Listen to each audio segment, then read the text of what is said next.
2:30 start, is it? Say again? I thought it was a 2:30 start. Soft 2:30. Say again? Soft. That's soft. Not a Soft hard. 2:30. Not a hard 2:30. Okay, I'm not familiar with this terminology. That's a loose. That's a loose, a soft 2:30. I like that. I'm going to start using that. I'm going to use that for my mortgage repayments. Yes, A soft monthly approach. that's correct.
good, yeah, thanks, yeah. Were you yeah. just in Istanbul or did you go to? No, I went down to the Turkish coast, yeah. Yeah, it was great. Was it? Was it great? Was it really nice? Well, I mean, Was it really lovely? it was wonderful, Christina. I'm I so was on glad. the boat the entire time. I'm so glad. I'm really happy for you. Not at all bitter. Well, you know, maybe clear your schedule for next year. Well, I wasn't invited this year. Oh, ouch. I was only invited the COVID year. Okay, let's take this offline, shall we? And I have no. I'm on vacation right now, can't you tell? I'm at the beautiful lake house that I reserved. Doesn't it look lovely? They're like, you can go. Where are you going to go? Not too far, just on the eastern shore, but I'm like, Did you have to cancel it? yeah. What am I gonna do? Like, I'm gonna have to make these calls anyway, and I didn't Oh, wanna, for this? Oh, God, okay. I didn't wanna burn, vacation days. You know, if I was gonna be working the whole time. Was it refundable?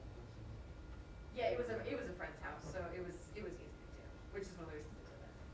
And I didn't need a plane ticket or anything, so it was fine.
Sorry? Were you in a position, did you work remotely? No, I worked remotely for 2 weeks. From the boat, did you work from the boat? Yes, I worked from the boat. Was it difficult to? To work from the boat? I mean, for the record, I was not on a boat while I was working, but You talked. I was able to hop on a boat the next day. It was, well, the internet is not great, even if I remember getting it was happy and whatever, but it's not great. But it was fine. It's the best, Did you end up working on New Year's Eve? No, it was busy that time of the day, so, Okay. I kind of, I mean, it was relatively short, as 2 weeks or so. Yeah, you went on for 2 weeks, yeah. So I'm planning to be out the next week, so. Oh, yeah, okay. Is Francisco around? Yeah, he's on this one. Cool. What's he doing? He's good, yeah. He's here now. Does he, I was thinking, yeah, last time I saw him, he was around with that. Yeah. Is he in remission from where that was? So it seems the doctors think it was actually, having COVID.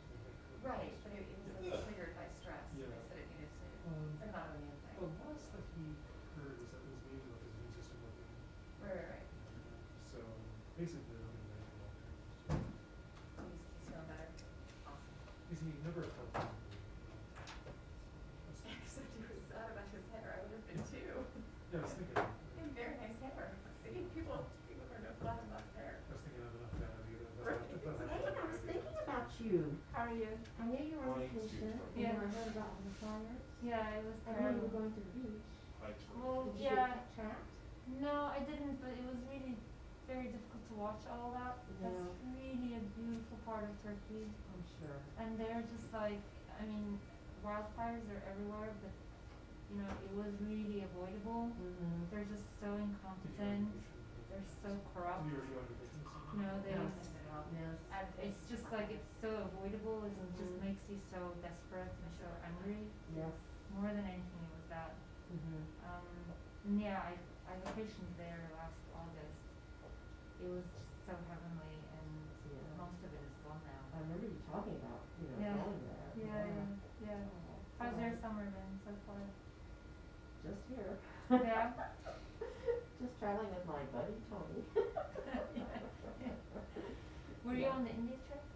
I was, Oh. the India Kuwait trip, yeah. Oh, yeah, okay, Yeah, yeah. I'm Yeah, not- well, everyone was, right? Yeah. I think so, Yeah, yeah, just everyone. about, Yeah. yeah. Yeah, right. Anyone who wanted to go could go for me. Yeah. No chance for shopping there? No chance for shopping there, that was. When are we going to Japan? India and Kuwait were just as fast. Yeah? I mean, we were on the ground. I was just thinking, I couldn't remember who got that trip. It was you. 20 hours. Yeah. I meant to do the math, I'm sure we were in the air more than we were on the Like a ground. Pompeo case trip. I know. Yeah, Yeah. yeah. Yeah. But Africa's next, so, I don't know if it's gonna happen. really. Well, it's not Everything that, going on no, there. not that anything I know. I I'm can just see, no, I speculating. can see, that makes sense, yeah. It's- Last I heard they said it's still on. So I'm not- I did what they Huh? told me. Last year they said it's still on, but yeah, politically it doesn't. It Yeah, just seems doesn't a make little sense. difficult, yeah. He said this about the trip we were on during the Israel Yeah, the Palestine, Iceland and he went, you know, we went to Iceland, well, you know. Well, there at least we could say like, being on the It makes perfect sense for us to climb the No. It was important volcano climbing. Vital. Alright. We have to Get the Vital for calories. coverage. have to get that done. Yeah. Somebody gave me shit for that. They're like, you guys were having way too much fun. You shouldn't post on social media. I was like, we have been out for so many hours. You understand we took those photos at 11 p.m., right? Seriously.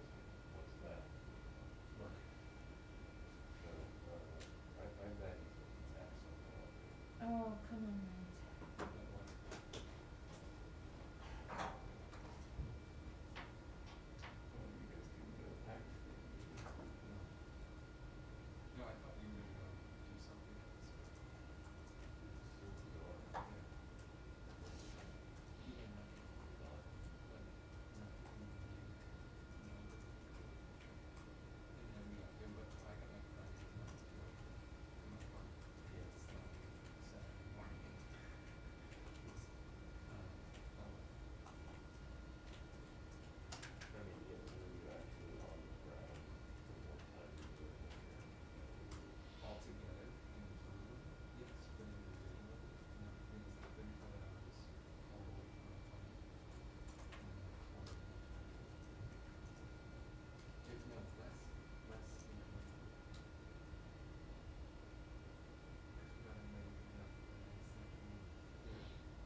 issue at this point, we're gonna get sick, yeah.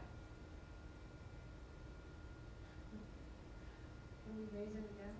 Yeah. Because it was okay for a while, and then It was less horrible, yeah. It was horrible before, wasn't it?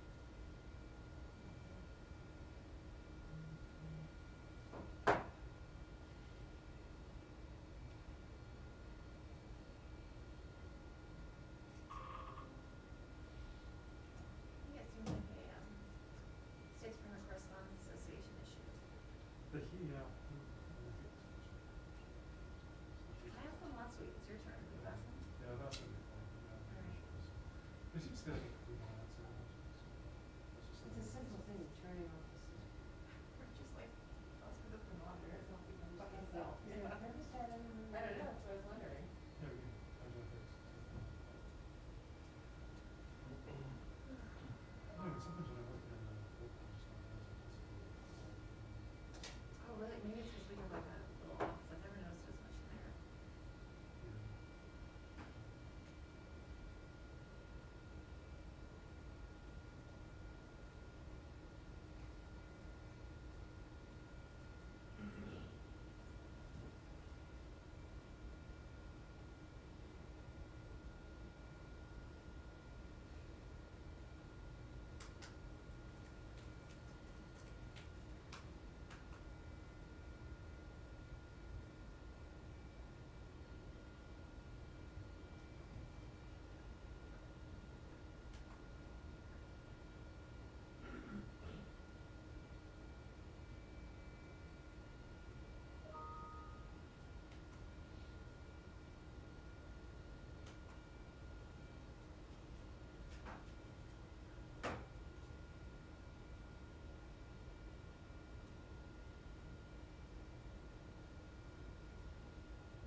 said it was related to what. Yeah, it's in my number 2 question. So it'll depend on whether someone gets the number 1 question or the number 2 question. I think we're gonna have to do some coverage on these.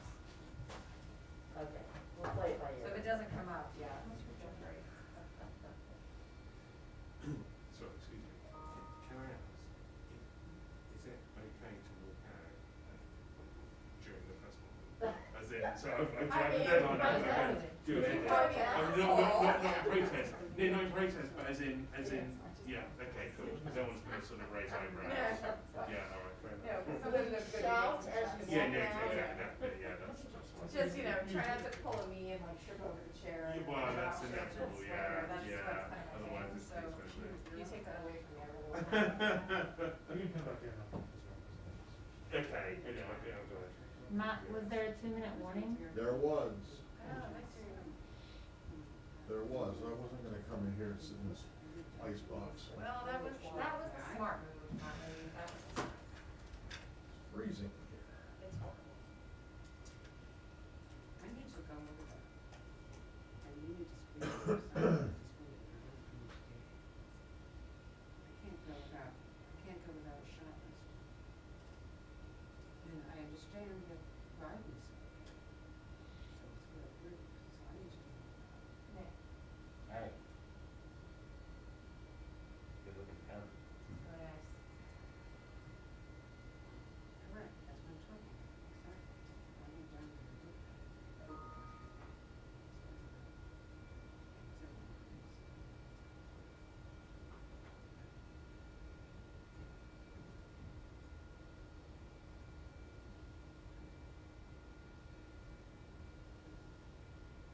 Have something along those lines, those down, Albania.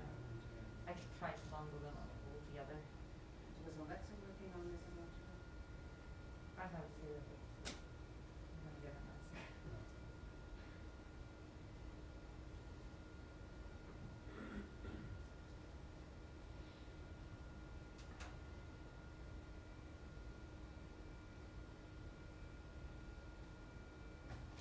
Is that gonna last service?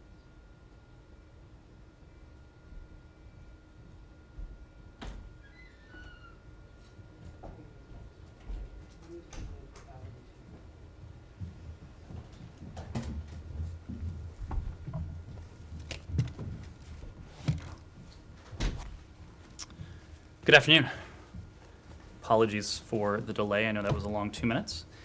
Let me just start with an update on Afghanistan. The Department of State is working around the clock to facilitate the swift, safe evacuation of American citizens, special immigrant visa holders, and other vulnerable Afghans. We remain committed to accelerating flights for SIVs and other vulnerable Afghans as quickly as possible. The safety and security of U.S. government employees and U.S. citizens overseas is our top priority as well. The Department of Defense has secured Hamid Karzai International Airport so that military and commercial flights can resume. Our staff on the ground is communicating with American citizens in Kabul who are not at the airport with instructions on when and how to get there. We have communicated to the first tranche of American citizens who have requested evacuation assistance. Our team is working hand in glove with military colleagues to help load planes safely and securely and as fast as possible. We've now completed our drawdown to the core diplomatic presence we need, and at this time, we will no longer need to facilitate departures for our embassy personnel. All remaining embassy staff will be assisting departures from Afghanistan, and the department is surging resources and consular affairs personnel to augment the relocation of American citizens and Afghan special immigrants and elsewhere, adding personnel to assist with P1, P2 adjudication processing. We've successfully relocated many of our locally employed staff and are in direct contact with the remainder to determine who is interested in relocation and the process for doing so. Ambassador John Bass, a seasoned career diplomat and former ambassador to Afghanistan, Turkey, and Georgia, is heading to Kabul today to lead logistics coordination and consular efforts. A career member of the Senior Foreign Service, Ambassador Bass brings decades of experience from service at 7 U.S. missions overseas and in leadership positions, including Executive Secretary here in Washington. Ambassador Wilson, who has remained in Kabul, will continue to lead our diplomatic engagement. At the same time, there is intensive work by our Afghanistan task force, with colleagues working 24/7 here in Washington and at posts around the world. This is a whole of government effort, and we will continue to respond quickly to evolving conditions.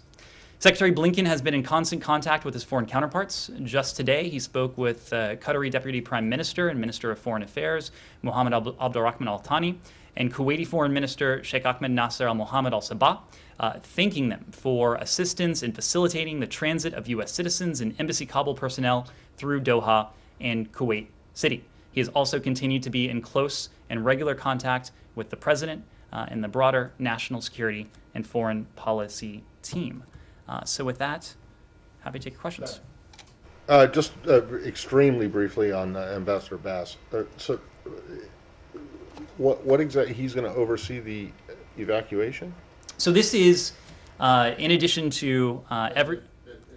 If that's what it is, that why didn't he go, several days ago or last week? So this is a massive logistical undertaking. Our presence, our diplomatic presence in Kabul, this is a focus of theirs. Obviously, there is a lot of other important business that needs to get done, from management to engagement with Afghans. And so what Ambassador Bass will be doing is overseeing the logistics of this rather large, rather ambitious, expansive operation. He'll be using and leveraging his managerial expertise and logistics experience to help Ambassador Wilson and the broader Embassy Kabul management team with this challenge. I guess, but he's not going there to negotiate with the Taliban. He is not. He is going there to work on the nuts and bolts of this, just given how logistically challenging this is. And then, I'm sure you saw Jake's briefing at the White House, but he said that you do have an agreement with the Taliban to allow safe passage for people to get to the airport. My question is, though, if you have such an agreement for that, how long does it go for? And then two, if you have an agreement for the airport, why couldn't you have gotten an agreement for the embassy? Why just leave this very expensive, large compound empty and open for whoever wants to go into it? Well, to your first question, we have received assurances from the Taliban that they will allow safe passage to civilians transiting to the airport. Let me just be very clear about this. We take it for what it is. These are the words of the Taliban. We will, of course, be looking for one thing and one thing only, and that is follow through. It is our expectation that they allow safe passage, that they allow us to conduct our operations on the Hamid Karzai International Airport compound, and that, of course, they not target civilians who are making that transit to the airport. I would reiterate another point here, and that is that it is not just the United States that is calling for this. It is not something that is merely enshrined in international law.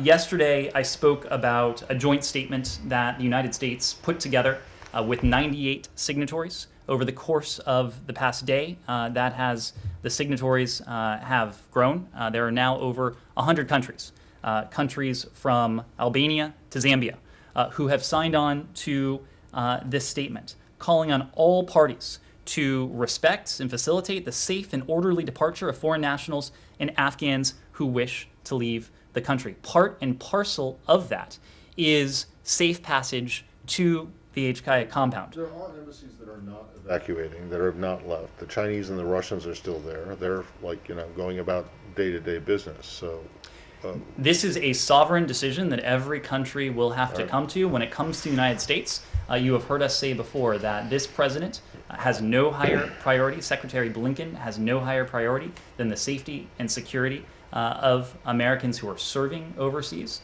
That is why, as the situation began to change rapidly, late last week, we made the decision to begin relocating our embassy presence to the airport compound. Of course, that was accelerated as the conditions continued to evolve in the ensuing days. Myra. Can I get some meaty reaction from you on Taliban press conference. I'm sure you've seen. They've made a number of assurances, and the world obviously takes it with a pinch of salt. Jake Sullivan spoke to it a little bit. He also said that he wanted the team to be able to talk to Taliban. What does that exactly mean? What is the U.S. plan in terms of engagement? You know, what is the bigger strategy going forward in terms of recognizing them? And I want to squeeze in the second one while I can. Kosovo, Albania have said they'll take in SIV applicants. North Macedonia also did. Uganda did. Could you give us a few details about the plan here for these countries in terms of numbers? And what is the latest in the negotiations with Kuwait in terms of SIV applicants? Great. There's a lot there. Let me try and remember all of that and take it I in will turn. remind you if you need Okay, I'm me sure to. you will. So when it comes to our engagement with the Taliban, we made clear yesterday that even as the situation on the ground began to change markedly over the course of the last week, we remained engaged with Taliban interlocutors in Doha. This is the channel that had been operative for some time that we use together with the international community to support the intra-Afghan dialogue.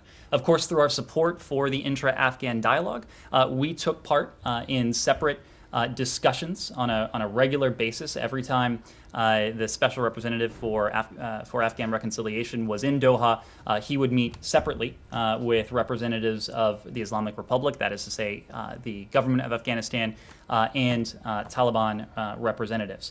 That has continued. That continued over the course of the weekend. Now, as the situation began to change, of course, so too did the focus of those talks.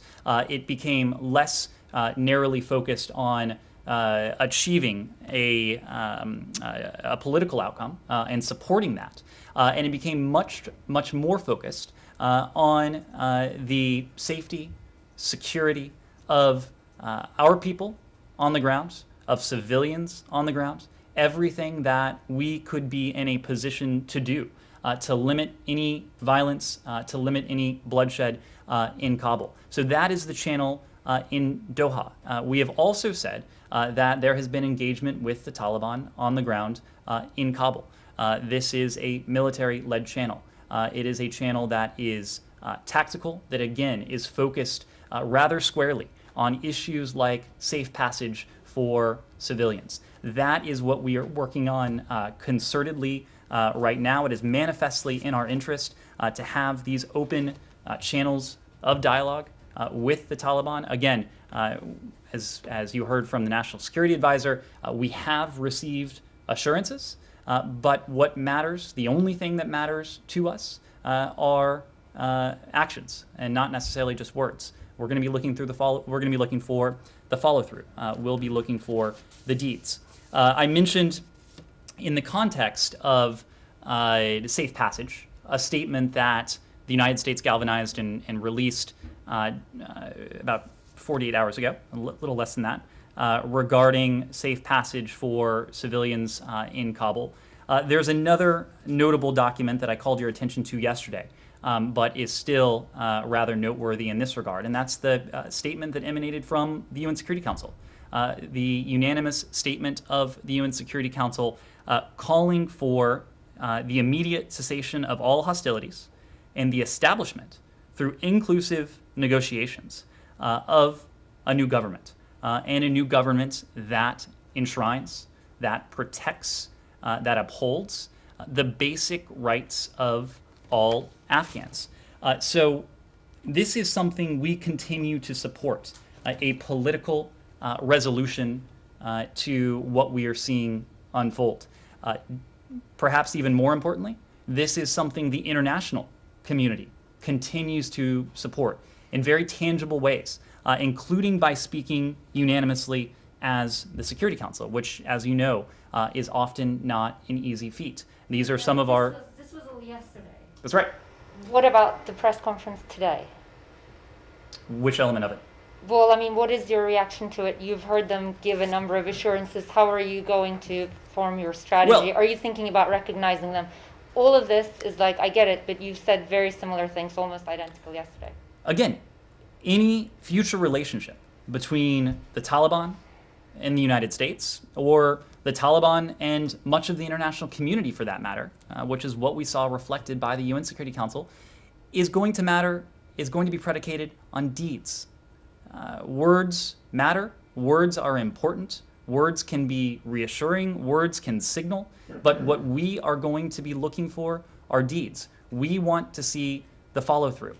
If the Taliban says that they are going to respect the rights of their citizens, we will be looking for them to uphold that statement, to make good on that statement. Just as importantly, the world is going to be looking for them to make good on that statement. The United States will be watching closely, and the broader international community will be watching closely with us. Yes, Christina? On that point, you said you have an agreement with them to let civilians pass checkpoints into the airport. We've heard from multiple Afghans. My colleagues are interviewing a family right now who were stopped at checkpoints by the Taliban and prevented from getting to the airport. This is not a singular case.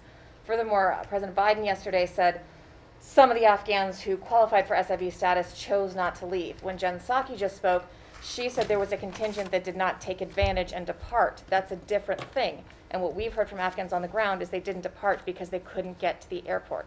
Is it my understanding that the U.S. is still not providing any transportation either to Americans or to SIVs trying to get to the airport to depart on these planes? I'll tell you what we are doing. We are doing everything we possibly can in a very fluid and dynamic and challenging security environment. I understand that, to bring to safety, as many people who wish to do so. There are broad categories of individuals that we're prioritizing. In the first instance, we repatriated many of our embassy staff. Ned, that's not my question. My question is, are you providing any kind of transportation for people who need to get to the airport? Are you considering a safe zone around the airport to make it easier for people to access these flights if they qualify? We are doing everything we can in a challenging and dynamic security environment. We It's a yes or no question. We are engaging with the Taliban. We've heard these assurances of safe passage. Again, their words are only worth their words. We are going to be looking for follow through. We are But going to they're be not following through is what I'm telling you. We are watching very closely, Christina. This is a fluid situation. My colleague mentioned, we notified the first tranche of American citizens in Afghanistan yesterday who had, overnight I should say, who had expressed an interest in being repatriated to the United States. Many of those individuals arrived at the airport. Many of them have been repatriated. U.S. military flights today. But two of them are telling us right now they can't get to the airport and they've gone back home. I can't speak to individual cases. What I can speak to is what we are seeking to do. We are doing everything within our power to effect a corridor of safe passage for civilians. Of course, that includes American citizens who are seeking to make their way to HKIA for repatriation, safe passage for other civilians, whether those are Afghans who have been referred for P1, for P2, for the SIV program, for our locally engaged staff at the embassy. We are going to continue to do all we can. This is a dynamic, it's a fluid security environment. If we're in a position to do more, I can guarantee you we will do as much as we can. That's not something you can do at the moment. At the moment, we are doing everything we can to allow civilians to be able to transit to the airport. Our message remains for American citizens and for others who have expressed interest in relocation out of Afghanistan. Shelter in place until and unless you receive a communication from the U.S. Embassy. As I said, we notified the first tranche of American citizens overnight who had expressed interest in being repatriated. In those messages, we provide specific information about precisely where they should go on the airport compound, and it tells them precisely when to go. This is, again, a challenging security environment, so unless and until individuals are instructed by the U.S. Embassy to make their way to the HKIA compound, we are asking them to remain in place. Right, but these are people who have been instructed and they can't get there. So what is your advice to the Americans who have been notified, they have the email from you, they have the instructions, they can't get there, they went back home, they're hiding in their apartments? We What do tell they them do? in our communications that their safety needs to be their top priority.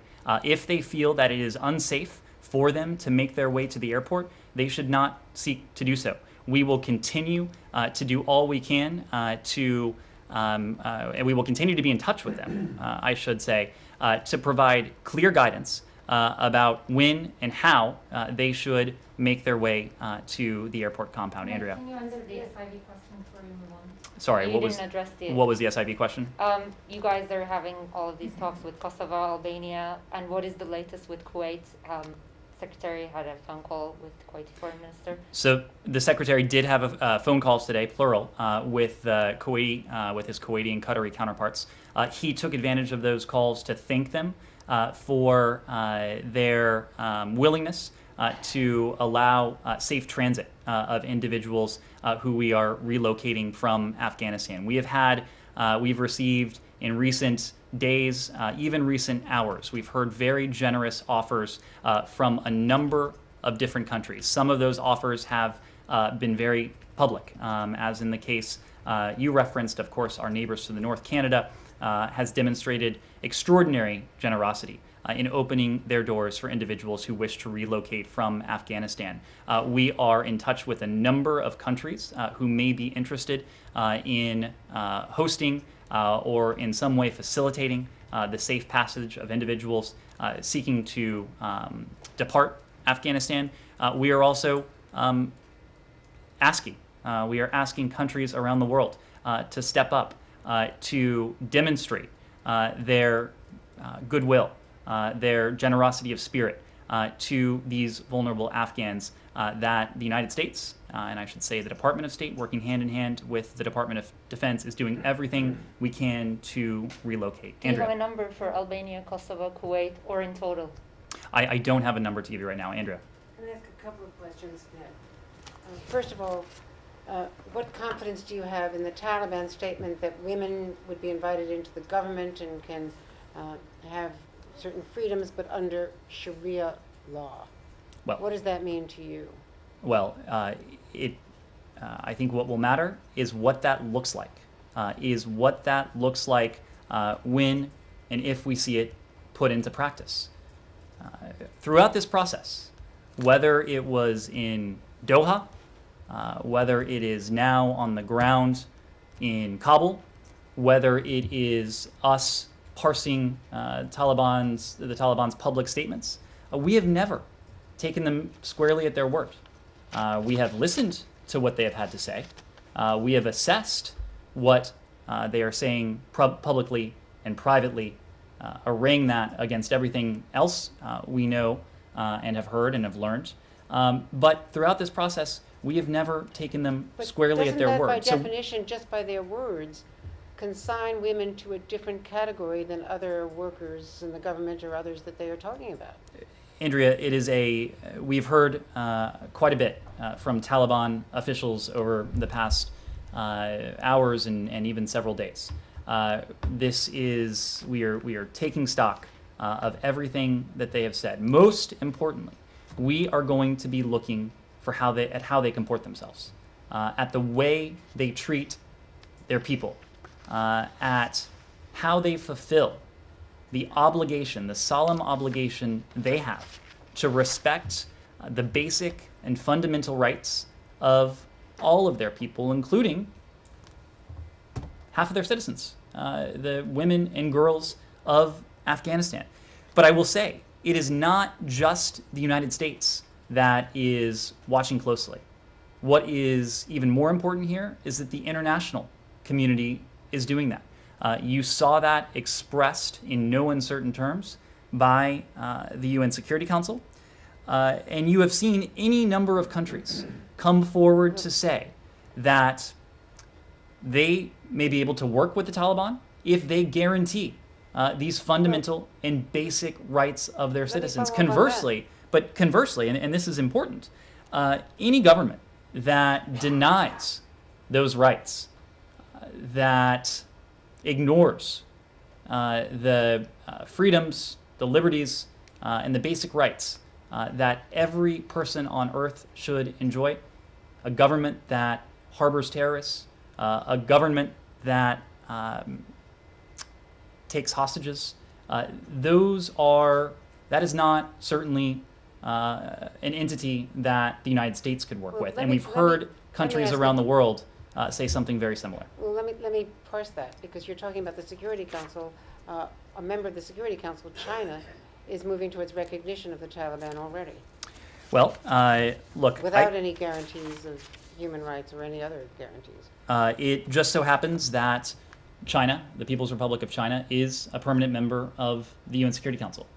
So I can tell you precisely what they said when they signed on to this statement on August 16th. But what they're doing today is moving towards recognizing the Taliban.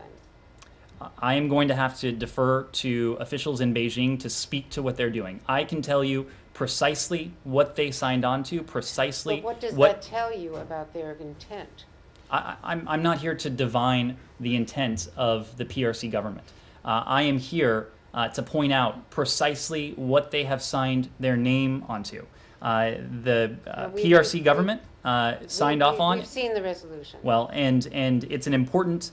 It is an important piece of paper because not only the PRC government, but other permanent and other members of the Security Council also signed on to it. But let me just make the point on the PRC and other governments. It is not only this UN Security Council statement. We have spoken, including in recent days, of a number of groupings of countries that have, over the course of months or even longer, lent their voices and their efforts to supporting an intra-Afghan dialogue, supporting a political settlement between the parties. When it comes to the PRC, they are a member of the Extended Troika. The Extended Troika, as recently as recent days, has spoken with one voice about the need for a negotiated political settlement through a process that is owned and led by the Afghan people. A forceful takeover that ignores the basic and fundamental rights of those very Afghan people would not be consistent with what we have heard from any number of countries, including the PRC. But that's the situation on the ground. Well, let me ask you another question. The statement, highly unusual statement from President Bush and Laura Bush, a joint statement about the urgent need to take care of refugees, including a much larger population. They're calling for a much more expansive refugee program. They say that we have a responsibility, a moral responsibility, a legal responsibility. We have the resources. Members of Congress say they passed the legislation on the defense supplemental. It's all there. And they're talking about the kind of broader refugee program that goes well beyond the categories you have identified, that is closer to what we saw after Vietnam and the Cuban migrations. And in talking to Leon Panetta today and other former officials from many administrations, those migrations deeply enriched our country with people of great intellect and vigor and abilities such as the Afghans. So is the State Department going to go beyond these categories and, according to the Bushes, cut the red tape? We have an obligation to get rid of all this bureaucratic red tape. And with that supplemental and what Congress passed, members of Congress, many Democrats, are saying that you guys are being way too bureaucratic in the requirements to get the people out of there and then process them. Andrea, that is precisely what we are trying to do. Our goal is to bring to safety as many Afghans as we possibly can for as long as we can. And we have spoken to the broad categories of Afghans for whom we are going to extraordinary lengths to bring them to safety. We have spoken about the Afghan special immigrant visa holders. We have spoken about those so-called Priority 1 referrals to the U.S. Refugee Assistance Program.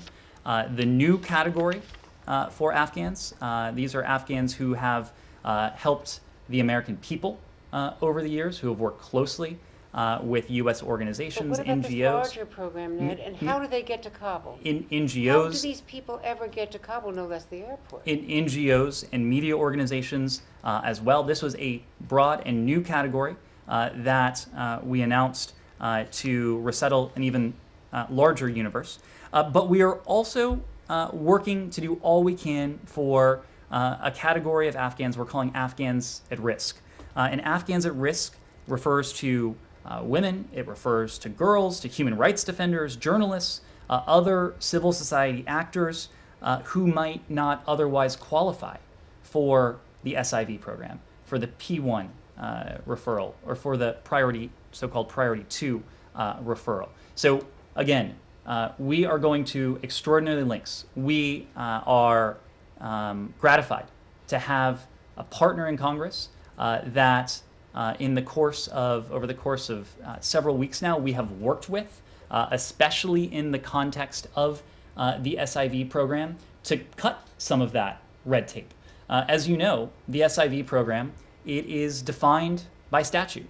If memory serves, there are 14 steps that were written into statute that an SIV applicant would need to go through before he or she could be considered a special immigrant and be granted access to the United States. But let me just offer a bit more context, because I think it's important as to what we've done. When this administration came into office, and let me just take a step even further back. We have spoken of the SIV program, of course, in recent days, in recent weeks. But this is a program that has existed for years now.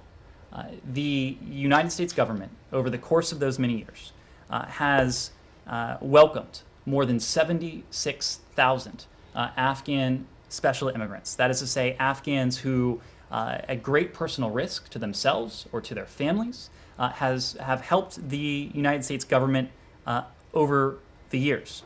In recent days alone, we have brought 2,000 of them to the United States, and most of them have now begun their new lives through refugee, But Christina, I promise I'll come back to you. We all have questions about today, so if my colleagues want to go, that's fine. But we know this history, Ned. We do. We've got limited time. We've got a lot of questions. I will come right back to you. But let me just, because I think the context is not unimportant. What is also true is that when we came into office, there was a large backlog of SIV applicants, who had waited months or even longer. We have gone to extraordinary lengths since the earliest days of this administration to shorten that backlog, to cut some of that red tape. We have worked with Congress. Congress says that it's only because of their pressure that you were way behind, not you personally, but the State Department lagged terribly on this, and that they had to force this legislation. This was a backlog, Andrea, that we inherited.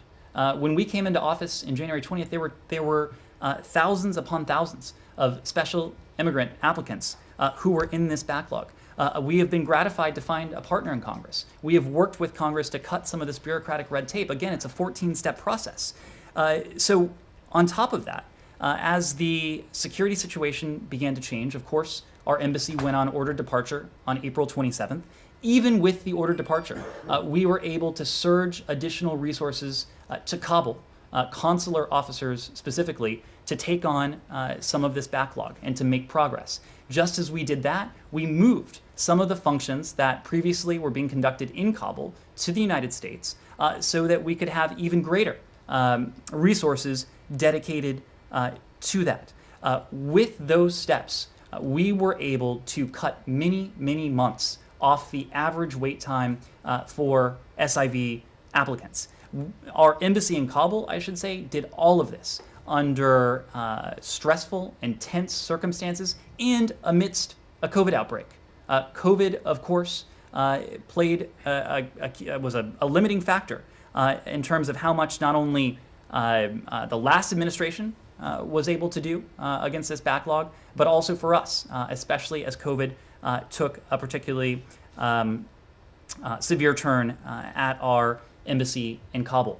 Over the course of April, May, June, July, if you look at the average processing times, we shaved significant processing times off of each of those But over the course of those months, applicants. you've gotten 2,000 people out. That is not true. Well, you're up to 2,000. You just said 2,000 was the number you said. 2,000, if you would let me finish. So on top of all that, we started an ambitious, aggressive relocation effort, Operation Allies Refuge. We have relocated 2,000 Afghan special immigrants through Operation Allies Refuge. Many more, hundreds more special immigrants were traveled to the United States before Operation Allies Refuge began. Correct. So since Allies Refuge, you've gotten 2,000 people out. 2,000. You now have less than 14 days to get how many? 40,000, 60,000? With a limited staff at a tiny embassy that you're operating out of the airport. I'm not impugning the difficulties for the State Department employees. I am sure they're working hard. I'm sure they're trying their best. But do you really think logistically it is possible to make any kind of a dent in that and get those people out? Furthermore, what is the order for who is coming out of the airport? Is it, you said it's not embassy staff anymore, so it is American citizens, then SIVs, then who is coming out in what order? And if I'm a woman or a girl and I show up at the airport, does that qualify me as a P2, as a person of special consideration? So a couple things.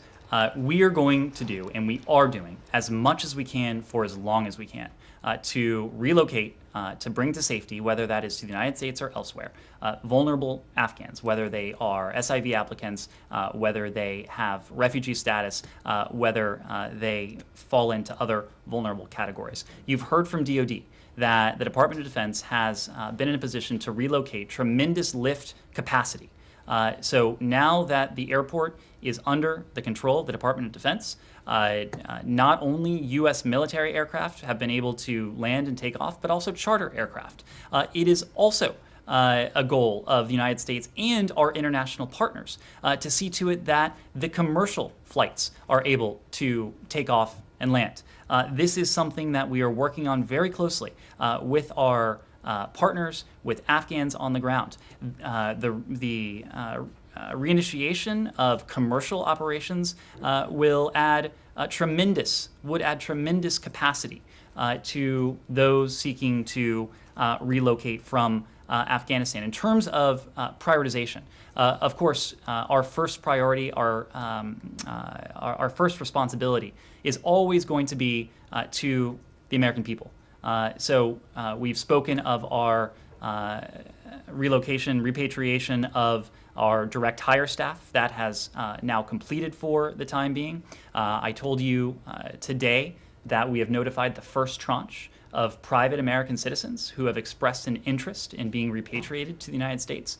So those Americans, we're not offering numbers, but it's the first tranche, and I expect several tranches of Americans and their families, giving them explicit instructions about where and when to go.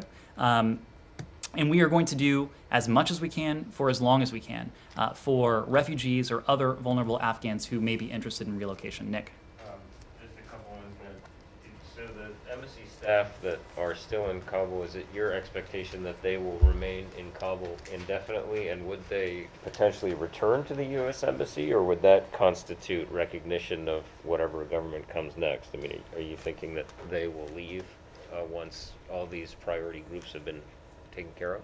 Right now, Nick, we're focused on the mission at hand. And the mission at hand is precisely what I was describing to Christina. That is an effort to relocate, in some cases repatriate to the United States, in other cases to relocate to third countries, as many individuals as we can over as much time as we might have. Right now, we are thinking about this in terms of August 31st. If it is safe and responsible for us to potentially stay longer, that is something that we may be able to look at. Stay longer, meaning the diplomatic presence that's on the ground now. I'm sorry, say that again? Diplomatic presence that's on the ground now. You're referring to them potentially staying longer? Look, our first responsibility has to be to the safety and security of our team on the ground. That is precisely why our embassy went on ordered departure on April 27th. It's precisely why we conducted successive drawdowns of the embassy team after April 27th. It's precisely why last Thursday we began the relocation to the Hamid Karzai International Airport and why we accelerated repatriations of our embassy staff after that. We are going to do as much as we can for as long as we can for vulnerable Afghans. Okay, so then on Doha, just given what you said earlier about priorities shifting from, negotiations with the Taliban to, the other priority of reducing bloodshed, I mean, given that senior Taliban leaders are now returning to the country,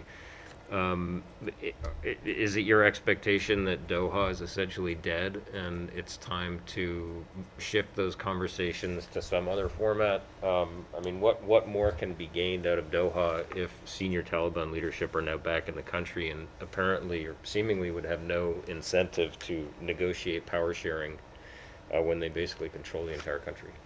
Well, we believe that continued dialogue has the potential to be constructive. As I said yesterday, dialogue to date has had constructive elements. We have heard things that were welcome. We are going to be looking to that follow through. So not the entire political office. The entire political office has not relocated to Kandahar or other parts of Afghanistan just yet. There are still Taliban representatives on the ground in Doha. But you are right that in many ways the center of gravity is shifting from Doha to Afghanistan. We will continue to adjust. As I said before, we adjusted the focus of our dialogue as the conditions on the ground began to change rapidly in recent days, and we'll continue to do that going forward. Thanks. And then one last one from me, just following up on your issue of mention of vulnerable groups and women being included in vulnerable groups. Would women in Afghanistan automatically qualify for P2 status given their gender and the threats that the Taliban have made or the way that they've treated women in the past? So they're really two different things. There is a so-called priority 2 referral status for those who are referred to the U.S. Refugee Admissions Program, and that is defined in a set of categories.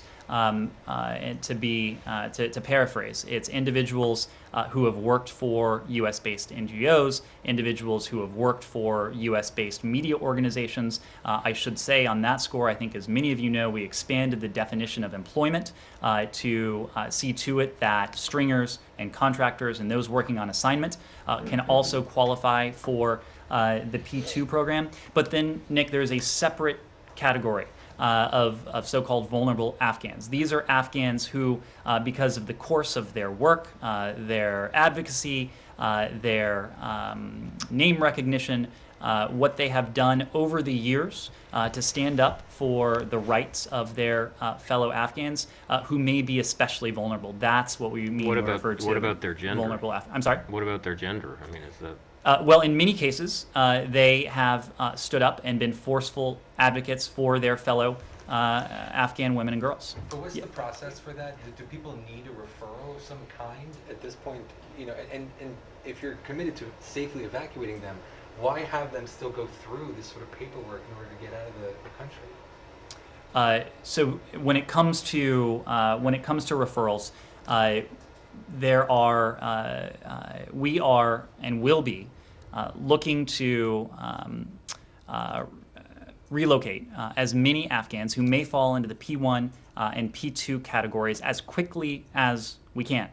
We are going to continue sending very specific communications to American citizens, and we will provide guidance to others who may fall into these other categories about when and how they should seek to leave the country. In some cases, that may be through the U.S. military. In some cases, there may be charter operations. I can tell you that there are a number of American NGOs, private organizations that are seeking to charter flights to bring to the United States or bring elsewhere individuals with whom they have worked on the ground over the course of many years. So yes, the United States government is has mounted this ambitious, large operation to bring to safety as many Afghans as we can for as long as we possibly can. But we have also been working very closely, including many people here at the State Department, working very closely with private American organizations, with NGOs who are also engaged in an effort, including in some cases with potential charter options. Yes? If the US was unable to foresee the speed of the fall of Kabul, even with the Taliban down the road, when it comes to spotting an emerging threat from Al-Qaeda, for example, shouldn't your allies now expect substantially less from the US government? We talked about this some yesterday, but it is especially important to us. In some ways, it is especially important to us because it has a direct bearing on our top priority, and that is the safety and security of the American people. We know a couple things to be true. Over the course of the past 20 years, terrorist groups that have been active in Afghanistan, principally Al-Qaeda, the group that the United States military went into Afghanistan in October of 2001 to pursue, has been degraded and decimated. That is absolutely true. The terrorist threats that have emanated from Afghanistan in recent years have certainly not been on the scale of what we saw pre-9/11 or in the years post-9/11. And there's a couple reasons for that, but the overriding reason for that is the fact that our military and our broader U.S. government partners conducted their mission to degrade and to decimate that Al-Qaeda network there extraordinarily effectively. They accomplished the goal that successive American presidents set out for them. It is also true that when our service members, special forces, intelligence agencies first went into Afghanistan in the early part of this millennium, they were operating with a set of tools that were far less effective than what the U.S. government can muster now. Over the course of the past 20 years, technologies, strategies, tactics have been honed, have been refined, and we've seen the results of those in the degraded and where state. were those tactics and techniques last week as Kabul fell? These are two separate things you're talking about. Let me just talk about the terrorist threat, and then I'll go to what you're referring to. When it comes to the terrorist threat, we have heard from our intelligence community that we have the capacity to observe and to respond decisively if we see a threat emerge in Afghanistan that poses a threat to the United States. What if you don't see it because you're not there? Andrea, Contractors are gone. Andrea, there are many places where we don't have American forces on the ground where we can and where we have responded decisively to terrorist threats that have emerged. Yemen is one example. Parts of Syria is another example. I could give you a litany of countries where we don't have service members, where we have responded effectively and decisively. Service members in Syria. In parts of Syria, I said, where we have responded effectively and decisively. Now, what you're referring to is something entirely different.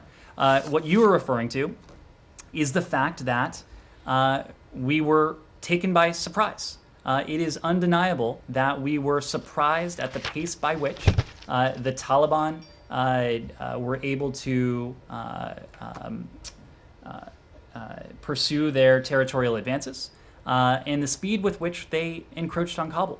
But the decisive factor there was the way in which the Afghan National Security Forces, a force that, on paper, far outmatched what the Taliban had to muster by at least 3 to 1. 300,000 trained, well-equipped Afghan forces that had an air force, that had heavy equipment, that had special forces, that had received technology from the U.S. government, there was not the capacity or the will. They could not find the capacity or the will to take on the Taliban advance. On top of that, there was the political question that was also unexpected. As you know, President Ghani and some of his colleagues left the country. They left the country quite suddenly. With those two elements converging, it is absolutely true that we were surprised at the speed at which the Taliban were able to approach Kabul. But that has nothing to do with the ability that we have and that we will retain to take on terrorist threats that may seek to threaten the United States. The Taliban today said they will not harbour foreign fighters to launch terrorist attacks abroad. Do you believe them? Again, we are going to listen to their words. What we will be looking for are their actions. It's their deeds that matter to us, especially on a matter of utmost importance like this. Connor? Non-Afghan question? Go ahead. Can I get a non-Afghan question? Well, there is relative comment in Kabul. There are reports of atrocities in other cities that the Taliban hold. Before the fall of Kabul, the embassy was corroborating some of those reports. Do you have anything to say about that? Do you have any confirmation of whether or not some of these atrocities have been committed, extrajudicial killings, harassment of women, things like that? We are going to be watching very closely.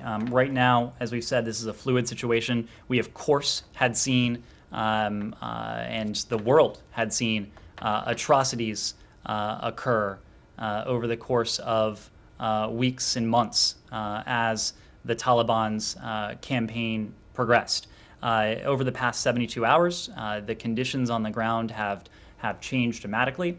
We are going to be watching very closely for a couple reasons. Number one, we are going to be working with the international community to do all we can to provide humanitarian assistance, to provide support to vulnerable Afghans, Afghans who may be at risk going forward from the Taliban. Now, of course, they claim otherwise, but we are going to be poised to work with the international community to pull every lever we can, to use every tool at our disposal with the international community to provide support and assistance. But two, there's the question of what comes next. The question not only of what the United States does vis-a-vis a future Afghan government, but what the international community does.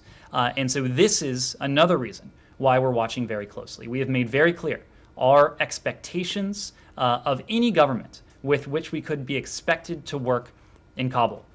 If that government doesn't respect the basic rights of its own citizens, including the rights of its women and girls, that is not a government that we would be expected to work with. Importantly, it's not a government that the rest of the world, or at least much of the international community, would be expected to work with. And finally, but there's a tangible element to this, and it's a point that is quite important because it has practical implications. It is more than a matter of political recognition or diplomatic connectivity. It is a matter of, in some ways, it's an existential question. It has the potential to be an existential question for any government. We know that the government that had existed in Kabul over the past 20 years could not have endured were it not for the support of the United States, the largest bilateral donor, were it not for the support of the United Nations, were it not for the support of the international community. The same could well be true of what comes next. It is a question of carrots. We certainly have carrots in terms of the assistance that any future government in Afghanistan might be expected to need, but also the sources of leverage that we've talked about. The fact that working with our partners in the international community, working with the UN, there are significant costs that collectively we would be able to impose on any government that does not respect the basic rights of its people, and that's something we're prepared to do. So you're saying that the behavior of that future government is matters, what happened to the idea that any government imposed by the barrel of a gun is what mattered? We have always said that we, like our partners in the international community, supported a political settlement. We believe, present tense, we believe that a political settlement stands the best chance of offering protection, offering inclusion for the people of Afghanistan. We continue to believe that. If you take a look at what the members of the UN Security Council said, they continue to believe that. But this group has seized power by force now, and they don't care about those statements of what you believe. This is a terrorist organization that now has control of the country, and you're saying that their future behavior is what you'll weigh. How does what has happened for the last week and a half, months, not matter more? All of this absolutely matters. All of this absolutely matters, and what we're saying now will matter. It will matter to any future government, not so much because the United States is saying it, but because, as you've seen over the past couple days, the international community, a broad swath of the international community, the countries that are in many ways will be most important, Afghanistan's neighbors, important stakeholders in the region, some of the most generous countries on the face of the earth, the countries that had allowed the Afghan government to endure over the past 20 years. When we're speaking with one voice and we're talking about assistance, potential assistance, or we're talking conversely about the tools, the implications, the sources of leverage that we are prepared to wield against any government that does not respect the basic rights of its citizens, those are more than words. Those have practical consequences. Matt. There's an assumption in the question that you answered it positively. I just want to make sure that it's correct. Do you believe that the Taliban has taken power by force at the barrel of a gun? There has not been a formal transfer of power.